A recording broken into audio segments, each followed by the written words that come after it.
Chapitre 2, partie 1. La montée du nazisme.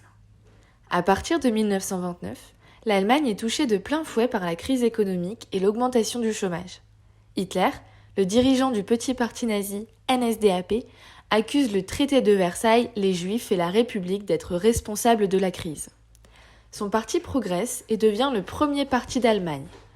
Le 30 janvier 1933, Hitler est nommé chancelier par le président Hindenburg. Hitler installe rapidement sa dictature. Il se fait octroyer les pleins pouvoirs puis fait interdire tous les partis autres que le parti nazi. En 1934, à la mort d'Hindenburg, il se proclame Führer, donc le guide.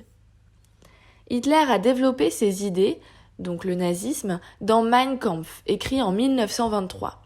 Pour lui, les Allemands appartiennent à la race supérieure des Aryens.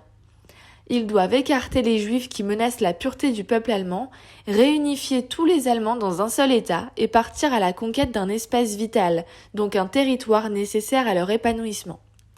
Hitler se prépare donc à une politique expansionniste en réarmant le pays en violation du traité de Versailles. Dès 1923, Hitler met en place une politique antisémite, donc hostile aux Juifs. Les nazis organisent le boycott des magasins juifs. En 1935, les lois de Nuremberg privent les Juifs de la citoyenneté allemande et leur interdisent de se marier avec les non-juifs.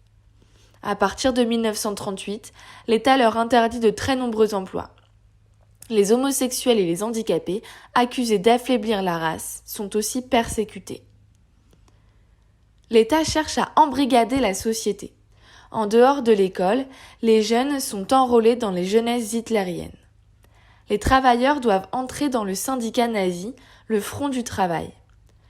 L'État contrôle entièrement les médias, presse, radio, cinéma, qui diffusent la propagande nazie, et les livres qui déplaisent sont brûlés, autodafés.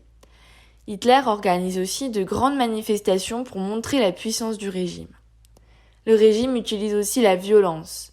La Gestapo, donc la police secrète, et les SS, au service du parti nazi, pourchasse les opposants politiques et n'hésite pas à utiliser la torture.